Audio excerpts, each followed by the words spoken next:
Good morning बच्चों। आज का हमारा टॉपिक है क्लासिफिकेशन ऑफ एल्गी।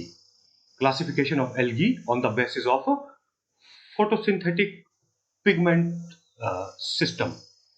मैंने कल आपको बता दिया था, है ना, कि आज हम क्या पढ़ने वाले हैं। तो मुझे उम्मीद है कि आप लोगों ने देख लिया होगा, है ना, कि पिगमेंट्स के बेस पर हम इसको एल्गी को कैसे क्लासिफाई करते हैं।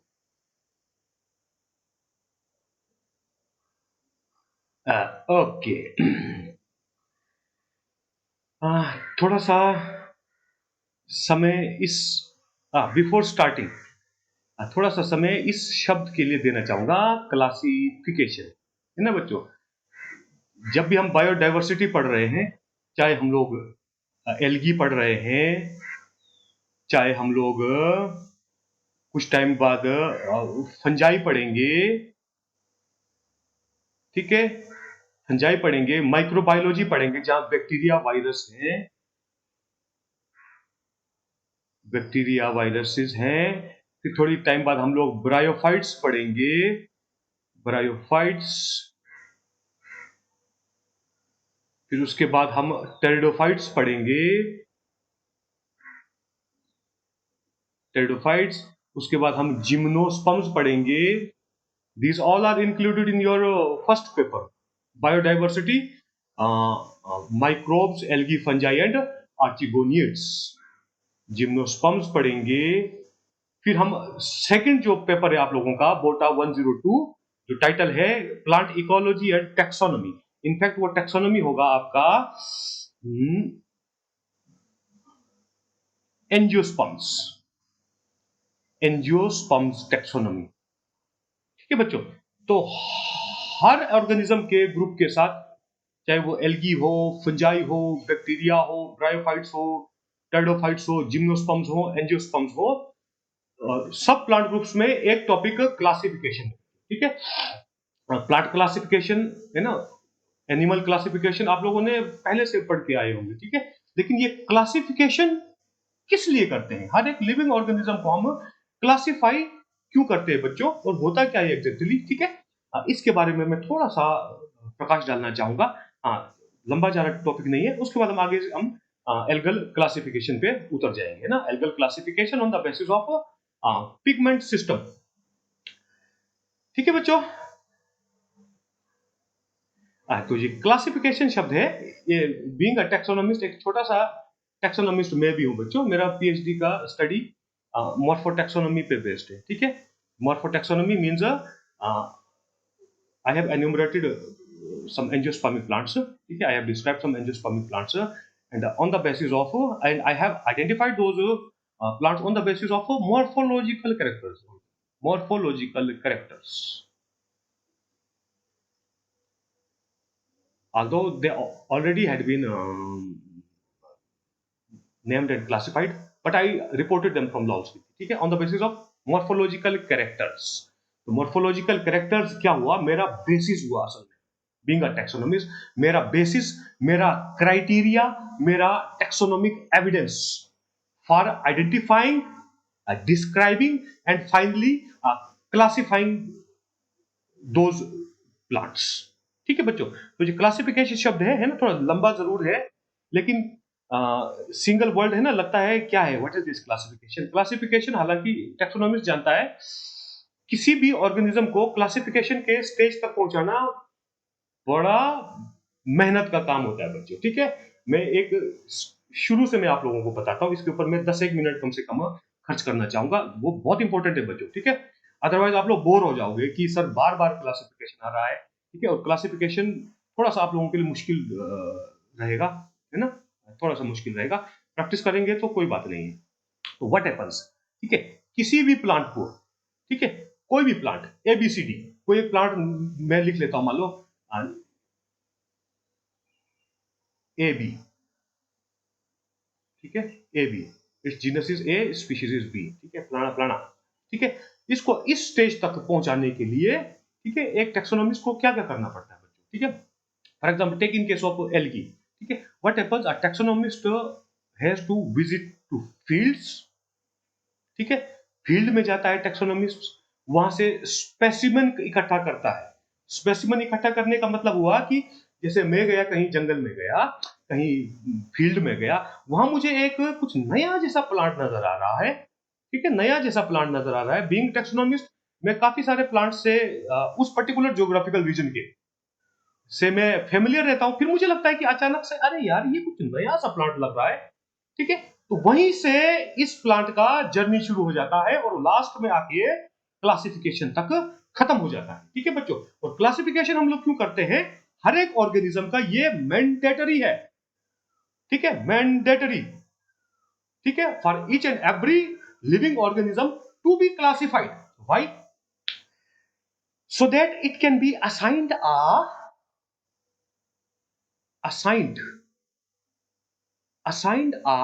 fixed a fixed position, a fixed position in biological world, in biological world for certain time, for certain time, could be few thousands of years or some millions of years, ठीक है। वो इसलिए बच्चों क्योंकि each and every living organism is a subject to change, is a subject to change and और हर एक living organism evolve हो रहा है बच्चों, ठीक है। जो एक पर्टिकुलर जीनस, ठीक है, अभी जैसे ए और बी के रूप में है, ए जीनस बी स्पीशीज के रूप में है, ठीक है, और हमने उसको क्लासिफाई किया, एक पर्टिकुलर पोजीशन असाइन किया, ठीक है। कुछ मिलियंस ऑफ इयर्स बाद हो सकता है ये कुछ चेंज हो जाए, ठीक है, चेंज हो जाए और इसका बायोलॉजिकल पोजीशन भी चेंज हो जाएगा उस हिसाब से।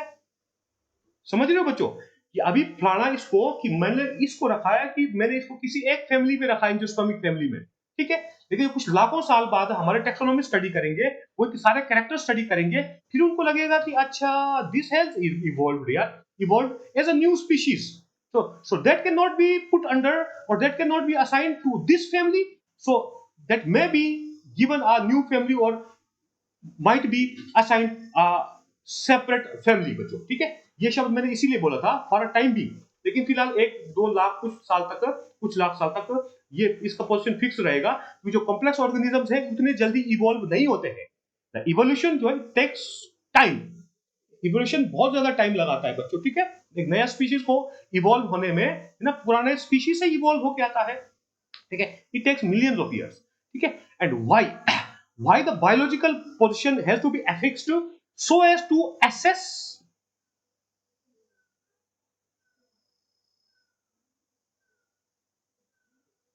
biodiversity, biodiversity of that particular group of organisms.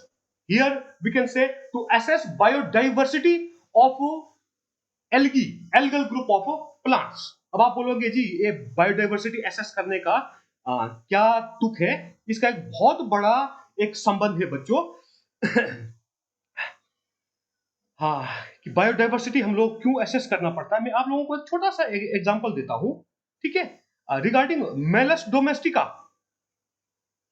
Malus domestica, earlier it was named as it was known as Pyrus melus, genus was Pyrus and species was Melus domestica, ठीक है। and according to latest system of classification the accepted name for this plant is Melus domestica, and what taxonomists have done that they have promoted species, ठीक है, जो Malus करके species था, पाइरस Malus, पाइरस Malus, पाइरस Malus, जो जो ये specific rank है, इन्होंने प्रमोट किया इसको जेनेरिक रैंक में मेलस, और फिर डोमेस्टिका इसलिए दिया गया कि this is a domesticated species of angiospermic plant belonging to family Rosaceae, Rosaceae, and it is commonly called, English people call it apple in English, apple, and in Hindi we call it सेब, ठीक है। अब आप लोग बताओगे कि जी सेब हमने उगाना है, खाना है, ठीक है ना, वगैरह वगैरह करना है, हमको नाम से क्या लेना देना है बच्चों, ठीक है। तो नाम से क्या लेना देना है मैं अभी थोड़ी देर बाद क्लियर करता हूं मैं आप लोगों को। एक इकोलॉजिकल स्टडी का एक कंसेप्ट आता है बच्चों, जो कि बड़ा चैलेंजिंग कंसेप्ट है आज की डेट में, globally, not only in Kullu, Lahaul Spiti, Himachal, India, but globally, ठीक है। Shifting in vegetation, shifting in vegetation, ये एक ऐसा एक ड्रास्टिक एक इकोलॉजिकल नेगेटिव इंपैक्ट आ रहा है मेरे हिसाब से, because of the climatic changes. Climatic changes are resulted by various factors, है ना। Humans are the most important factors for that climate change, ठीक है। that climate change I don't need to go into detail, ठीक है। वहां ठेकेदार बैठे हुए हैं उसके लिए, है ना, to decide this. Shifting in vegetation, I will give you a small example बच्चों। I'm a 43 years old guy, ठीक है। मैंने खुद देखा है, once upon a time when I was a kid, and I belong to Laos Spiti district, and at the age of 10 years I shifted to Kullu. What I saw here that सेब जो है कुल्लू के lower belt में भी आता था, ठीक है, लोअर बेल्ट में भी आता था, ठीक है। नगवाई, पनारसा वगैरह सब जगह बहुत लग्जूरियसली सेब होता था, कुल्लू में, बदा में, मोहल में, सब जगह बहुत ज्यादा सेब आता था, ठीक है। अब धीरे धीरे अब क्या देख रहे हैं बच्चों कि पनारसा, नगवाई में सेब नहीं आ रहा है, ये धीरे धीरे higher shifting in vegetation means बच्चों from lower altitude to higher altitude की तरफ शिफ्ट कर रहा है, lower to higher altitude, higher altitude की तरफ शिफ्ट कर रहा है। मैं आपको फिर, ठीक है, एक फिर वो कुछ मजाकिया भाषा में भी मैं आप लोगों को समझा दूंगा। फिर धीरे धीरे क्या हुआ कि ये शिफ्ट करता गया, ये फिर अपर बेल्ट में जाता गया, यहाँ से कुल्लू से अंदर लग वैली में हायर अल्टीट्यूड पे आता गया, फिर यहाँ से मेन स्ट्रीम से होते हुए नगर नुगर आता गया, फिर मनाली साइड सेब आना शुरू हुआ, फिर पलचन साइड आना शुरू हुआ, फिर ठीक है कोटी काठी के आसपास आना शुरू हुआ। जब यहाँ से वापस जाके हम एक और डिस्ट्रिक्ट में एंटर करते हैं, लाहौल स्पीति, लाहौल स्पीति में तक ये सेब पहुंच चुका है। मींस एनवायरमेंटल कंडीशंस जो पहले फेवरेबल थे कुल्लू डिस्ट्रिक्ट में, इस मेलस डोमेस्टिका के ग्रोथ के लिए, इसका प्रॉपर वेजिटेटिव ग्रोथ के लिए, प्लस इसका प्रॉपर रिप्रोडक्टिव ग्रोथ के लिए, ठीक है, वही जो कंडीशंस है अब फेवरेबल है लाहौल स्पीति डिस्ट्रिक्ट में भी, ठीक है। I belong to a small village called Nain Gahar. Nain Gahar, Nain Gahar. जब मैं एक छोटा बच्चा था तो मैं पड़ोसी के एक बगीचे में देखता था कि हमेशा एक किल्टे से कुछ चीज ढका रहता था। तो I used to ask my grandfather, this is not some कोई वो नहीं है, ये फिक्शन नहीं है, दिस इज ट्रू स्टोरी बटू, ठीक है। दादू होते थे, ठीक है। मैं पूछता था डटू इस कीर्ति के अंदर क्या है, कीर्ति मीन्स हम किल्टे को हम कीर्ति बोलते हैं।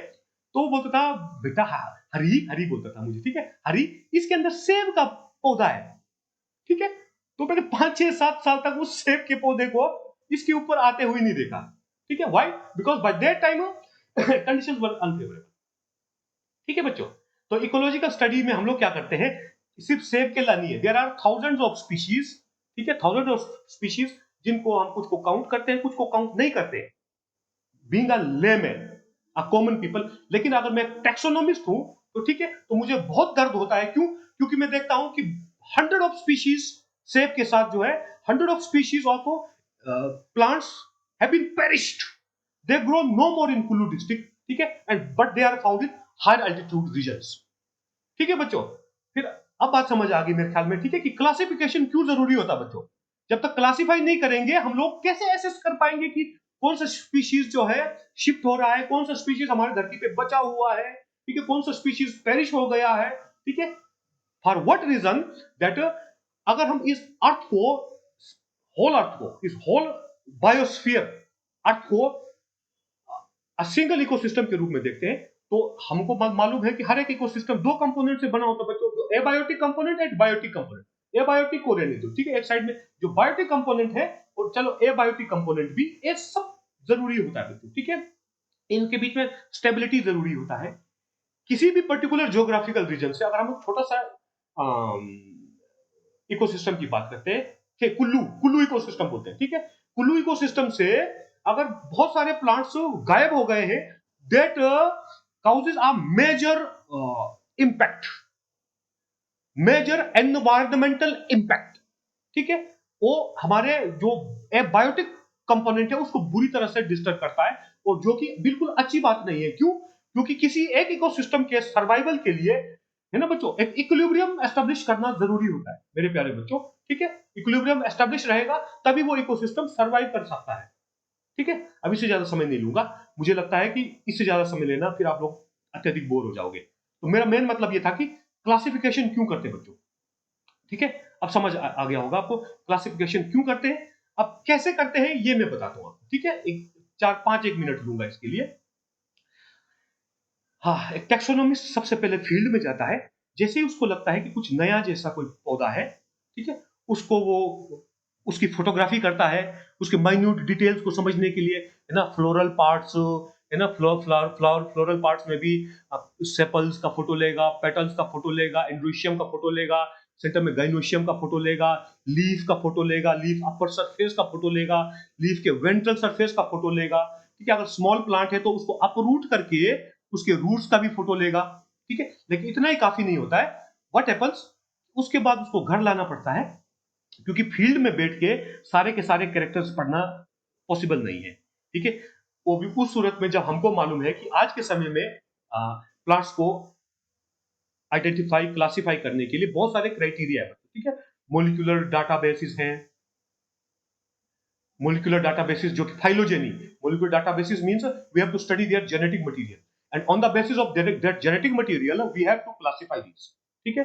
जिनका जो जेनेटिक स्ट्रक्चर है, ठीक है, इसमें डिटेल में नहीं जाऊंगा। कहीं सिमिलरिटी आ रहा है, ठीक है, जो जीन सीक्वेंसिंग करते हैं बच्चों, है ना, क्या बोलते हैं उसको, पूरा जीन मैपिंग करते हैं, ठीक है। जीन मैपिंग करके अगर कुछ ऑर्गेनिजम्स का, जैसे इस प्लांट का मैंने मान लो किया, ठीक है, मुझे लगता है कि किसी और पर्टिकुलर प्लांट के नजदीक नजदीक है, तो मैं उस प्लांट के साथ डाल दूंगा, उसको उस पर्टिकुलर जीनस में डाल दूंगा, ठीक है। इसके अलावा फिर कीमो टैक्सोनॉमी है, कि means some of the chemicals, some of the plants may be classified on the basis of the chemicals synthesised by it, ठीक है।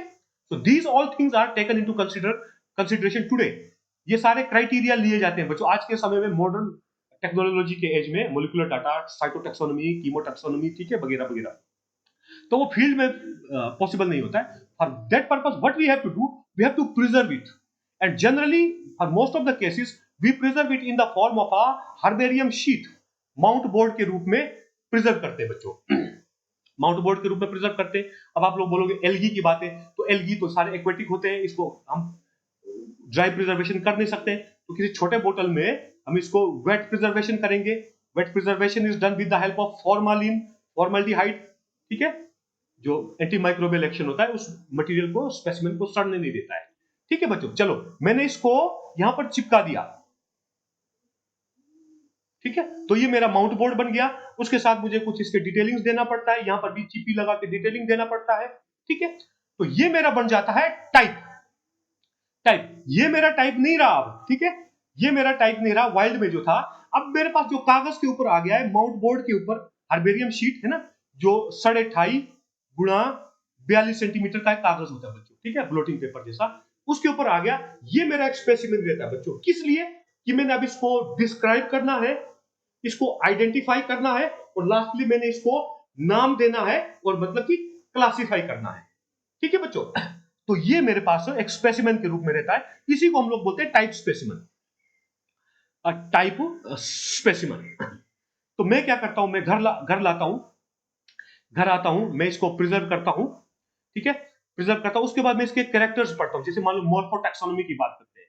अब मॉर्फोलॉजिकल कैरेक्टर्स हम लोगों ने इसका क्राइटेरिया लिया, ठीक है, टू आइडेंटिफाई, ठीक है। मैं सारे डिटेल्स फिर मैं पेन डाउन करता हूं, क्योंकि क्लासिफिकेशन तभी हो सकता है कि आपका जो एक तो आपका टाइप स्पेसिमेन आपके पास मौजूद रहना चाहिए, उसके बाद इसके बारे में इसका डिस्क्रिप्शन देना पड़ता है बच्चों, कोई प्लांट का सारे पार्ट्स का। अगर हम एंजियोस्पर्म्स की बात करेंगे तो वो डिस्क्रिप्शन शुरू होता है कि रूट को डिस्क्राइब करो, stem, leaf, then flowers, inflorescence, flowers के different parts, then seeds, even placentation, everything we have to describe it, ठीक है, वो डिस्क्रिप्शन देना पड़ता है। और जब मैं सारी चीजों को मैं डिस्क्राइब कर लेता हूं, लिख लेता हूं, तो मुझे उसके बाद उसका पब्लिकेशन भी जरूरी होता है बच्चों। ये नहीं कि मैंने लिख लिया और बक्से में बंद कर दिया तो चल पड़ा जी, नहीं होता है, इसको पब्लिश करना पड़ता है, ठीक है, ये बड़ा बढ़िया सा एक आज बहाना मिल गया हमको इसको समझने का। पब्लिश करना पड़ता है। पब्लिश कैसे होता है? या तो कई रिसर्च पेपर्स हो सकते हैं, रिसर्च पेपर्स, या मैं कोई मोनोग्राफ लिखता हूं।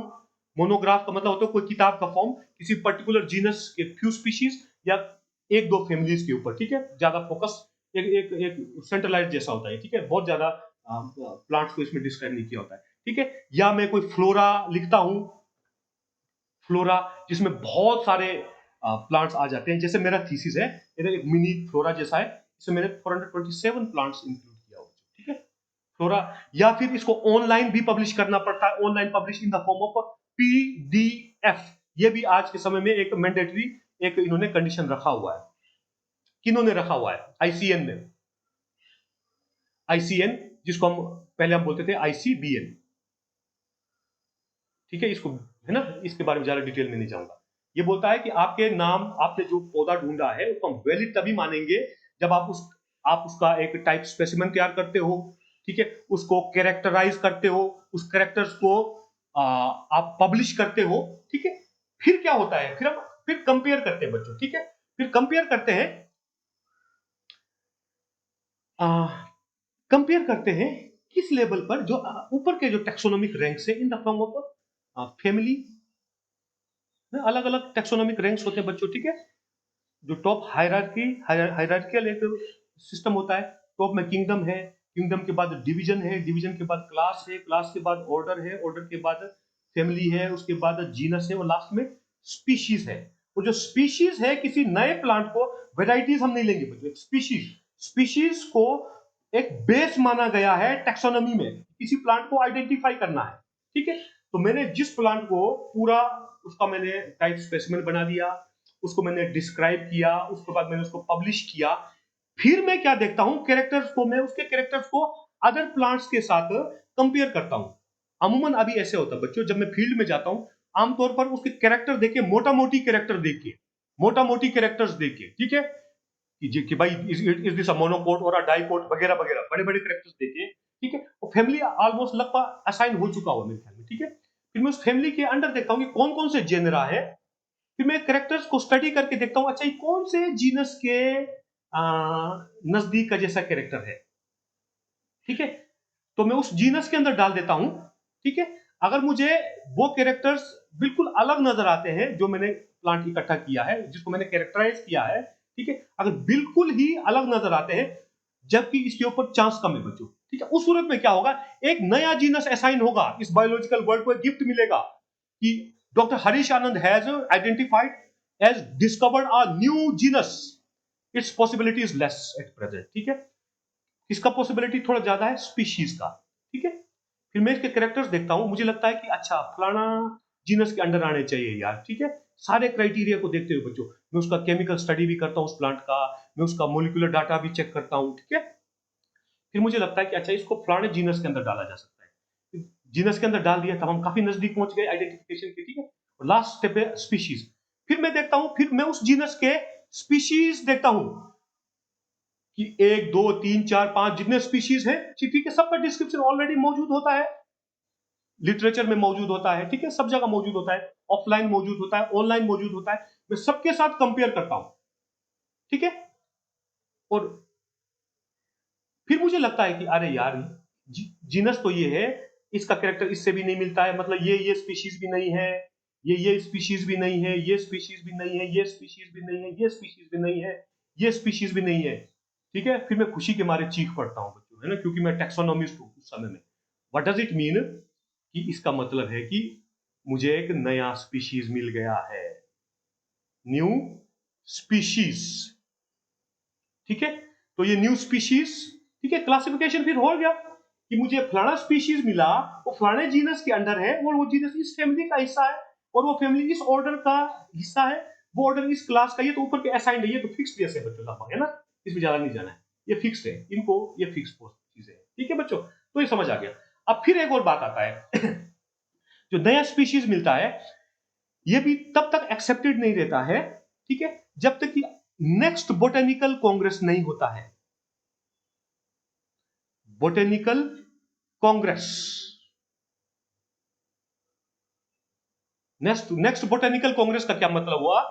अंतरराष्ट्रीय टैक्सोनॉमिस्ट्स का एक ग्रुप जो एक अंतरराष्ट्रीय सम्मेलन का आयोजन करते हैं बच्चों, ठीक है। अंतरराष्ट्रीय गैदरिंग होता है, उसमें यही प्रश्न उत्तर होते हैं कि ठीक है, जो आईसीएन के गाइडलाइंस है उनको कुछ चेंज करना है, नहीं करना है, कुछ नए स्पीशीज रिपोर्ट हुए हैं। मान लो डॉक्टर हरीश आनंद ने एक स्पीशीज रिपोर्ट किया है, ठीक है। एक छोटा सा मैं फिर मखोल वाला मैं एक कंसेप्ट बताता हूं आपको। मान लो मैंने एक उडोगोनियम स्पीशीज आइडेंटिफाई किया है, उडोगोनियम, ठीक है। ये तो फिक्स्ड है, उडोगोनियम जीनस तो पहले ही आ चुका है, ठीक है।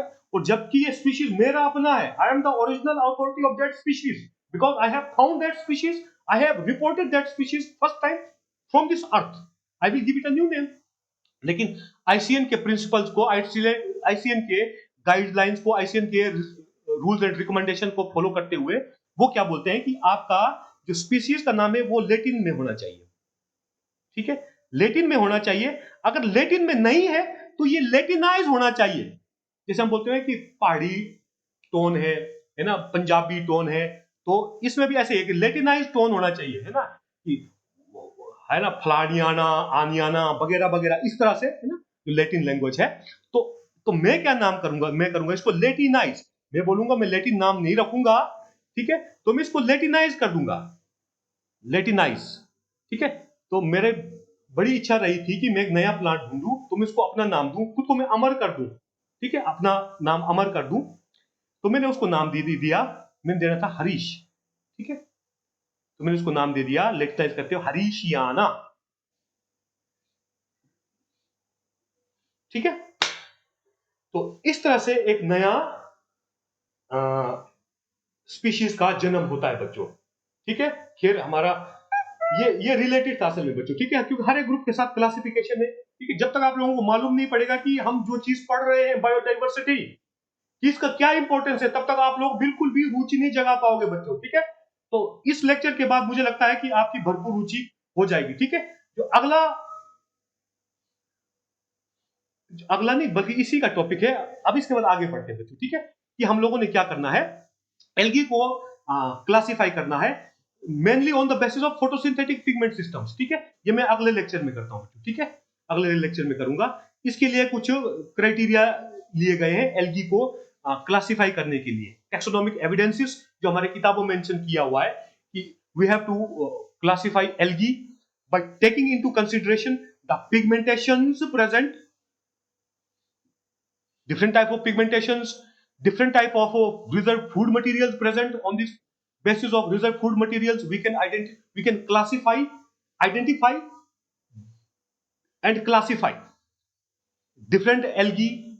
On the basis of cell wall components we can identify and classify various algae on the basis of flagellation, on the basis of cell structure also. So I will continue this further points in next video बच्चों, ठीक है, क्योंकि ये फिर दूसरे video के लिए कम time बचेगा, है ना, कम टाइम में कंक्लूड हो जाएगा, 5-6 मिनट में हम बराबर जैसे करते हैं, तो ठीक है। तो I have to stop sharing.